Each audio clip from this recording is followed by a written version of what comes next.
Emmanuel et Benoît de Saint-Chamas, bonjour. Vous avez écrit aux éditions du Jasmin Le secret de la stèle sacrée. Pouvez-vous nous en parler?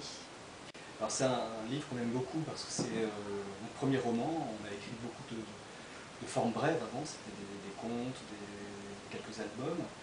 Et là on a décidé de se lancer dans une histoire longue qui est entre l'épopée et la fable par certains moments. Et un roman très particulier parce qu'il a une chute. Et l'idée de ce roman, les idées elles viennent vraiment de façon très impromptue. Ça nous est arrivé d'en avoir lors de promenades, lors de dîner la nuit, sous la douche. Et là en l'occurrence l'idée m'est venue. C'est moi qui ai eu l'idée au départ. Oui, oui, je confirme. Je prenais un bain et puis pouf, l'idée est arrivée. Après, entre une idée brute et puis un roman, il y a beaucoup de travail. Mais c'est parti comme ça en tout cas. Donc c'est l'histoire d'un naufragé qui aborde sur une île et il a complètement perdu la mémoire. Et peu à peu il retrouve la mémoire de son passé, du passé du monde dans lequel il se trouve. C'est pas tout à fait notre monde, c'est un monde un peu imaginaire.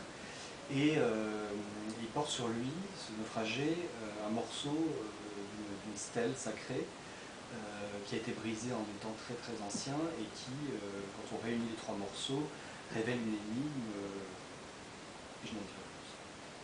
Alors, ce qu'il faut savoir aussi, c'est qu'on a beaucoup pensé à nos trois enfants en écrivant l'histoire, puisque nos enfants s'appellent Laetitia, Eric et Gaspard, et que nous retrouvons dans cette histoire une Altetia, un Irek, un Ascarpe, qui sont donc des anagrammes des prénoms de nos enfants.